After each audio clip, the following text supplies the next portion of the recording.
think our first night in this stay, anyway, in Ho Chi Minh City was probably the most interesting. And we went to this restaurant across from the Lotteria, which is the Vietnamese version of a McDonald's. And we saw this kid dancing on a table, and he's just a little Vietnamese boy, probably 2 or 3, 4 tops.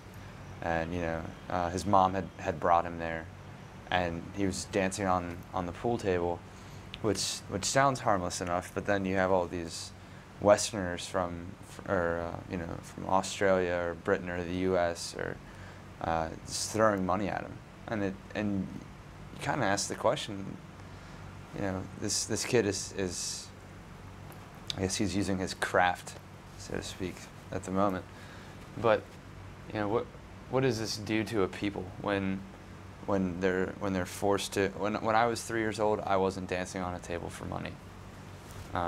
What does that do to a family? What does it do to a person then growing up, or a person who's doing this with their son?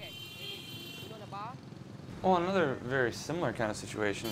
We're walking down the street to a restaurant, and Eric points out this little girl who's in a schoolgirl outfit, and she's selling roses, and she tries to get us to buy them, and we say no, we don't want them, and while she's doing that to every Westerner that passes by, and meanwhile Eric tells me it's not even a real schoolgirl uniform. It's just a play that they're putting on, and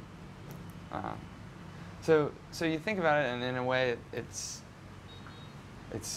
hard, because it seems like when you walk by, because you have rounder eyes and your nose sticks out a little more and you've got blonde hair, blue eyes, that when you walk by, it's like they see a dollar sign, and it's what do they have to do to get their piece of the pie? Very, very truly, like, these people were just playing the card that they're dealt.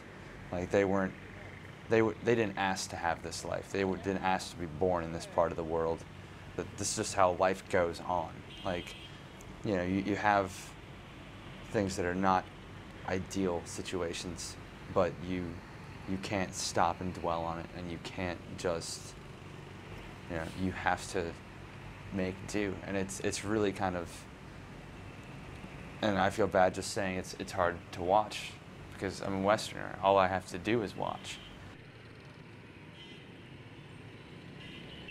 What kind of message are we sending to them, and what kind of message are they sending to us? It's a very interesting dialogue when you can't even understand the other language, just from watching people. It's a dialogue.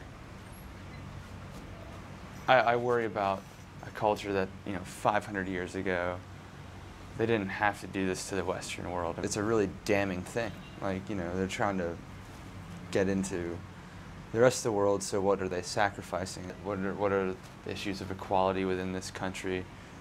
What are the issues of equality between Vietnam and the rest of the world? You see these commercials on television that say that this person makes $1 a day, or you hear that and you think, my God, that's awful. That is such a horrible thing.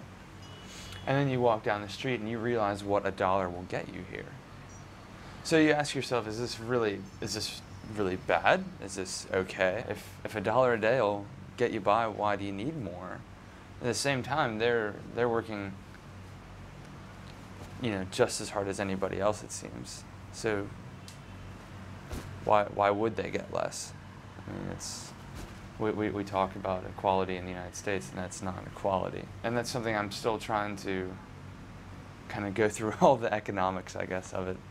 In a socialist nation, when there's kind of this bit of a good hint of capitalism in the air, it's interesting if you buy into the idea of capitalism, then you believe in one of two things. You believe in, or both, trickle-down economics, which I don't know how well or how poorly that goes in this country, or you believe in societal and economic Darwinism.